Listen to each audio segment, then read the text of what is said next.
Welcome back. How are you doing?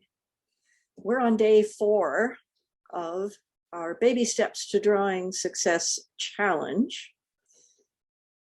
So having yesterday's exercise of seeing and looking for horizontal and vertical lines, be very interested in knowing how you're doing. So join me in the live and tell me more. But for today, let's talk about the two-dimensional versus three-dimensional. And what I'm calling this is the world really is flat. Because as a visual artist, your world really is flat.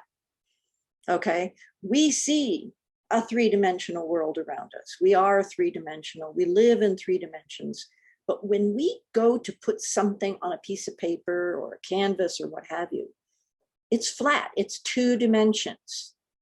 You can't force it to be 3 dimensions. You could become a sculptor. That's a whole different thing. But we're doing drawing now.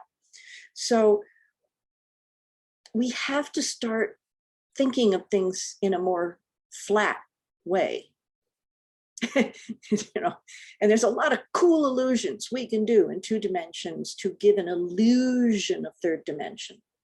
But we're always going to be working with just the 2 dimensions. We have the horizontal and the vertical picture plane.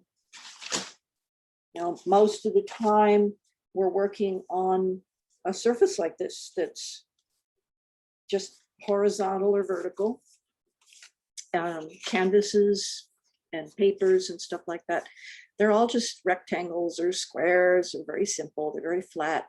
So we have to see things and translate that illusion of 3D. One of the big questions is like, okay, how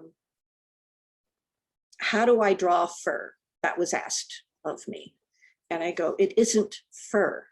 Because the moment you name it, you start thinking in 3rd dimension. You're thinking about how fur is soft or coarse or long or short.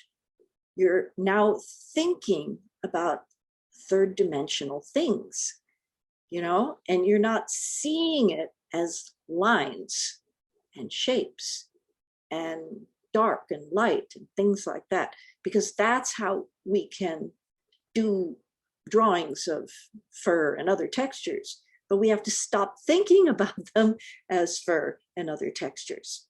So maybe that's a little bit advanced, but it's really important to start thinking in this 2-dimensional way, not naming things, realizing that we can only draw an illusion of the thing. And I'd like to read something for you that Monet said. It's just one of my favorite quotes of all artists, and it really, really speaks to this. So this is what he said. And of course, he did a lot of outdoor painting called plein air painting. So, he was talking about painting, but just we'll substitute the word drawing to that.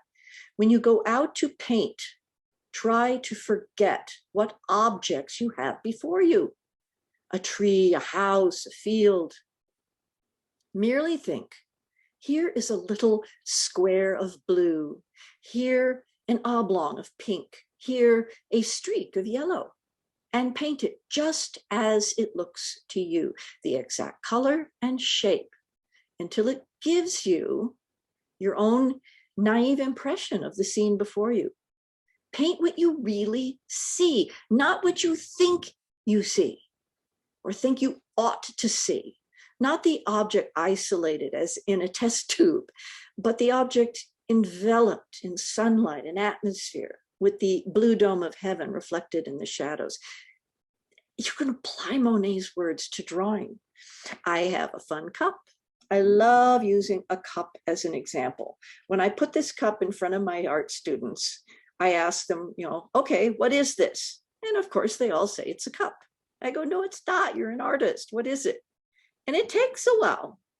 Eventually, they get used to me asking weird questions, and they say, okay, I see 2 vertical lines. I see a horizontal line. I see a little oval. You see what I mean? It changes things tremendously. This just so happens to have a Monet print on it. And it speaks so well to what he was saying, because we can see over here a triangle. How about that? So there's a triangle, and it's mostly green with some yellow streaks in it. And then because that's a triangle, we keep going. And there's a triangle shape that has some red dots in it. And this little shape up here is just a rectangle with a little shape on top of it that's mostly horizontal with a little diagonal. We have some kind of oval shapes on that straight line that travels all the way around. Simple. We're going to talk more about simple, but this is so important to grasp, is that when you're seeing things the way they are, you are seeing simple shapes, and that's what's recording in your mind first, are those really, really simple shapes into dimensions. We know they're three-dimensional, but we're seeing 2 dimensions. Okay. So now that you have that going, I want you to find more objects and find things like this thing, whatever you call it, this thing. And you can look at it at different angles and different ways. And don't worry about whatever that surface looks like. I mean, you're looking for the big simple shapes, these simple shapes. Remember your verticals, your horizontals, and see those most of all. And then add whatever you feel inclined to, pull your pen or marker or pencil, and just look for the simple. Remember that it's 2-dimensional. I mean, even when you're looking at it this way, we see an oval, we see some lines, you know, keep it simple. So do that, do a few of those. And obviously you only need like 5 minutes to be doing these little exercises, but if you spend 10 or 15, all the better.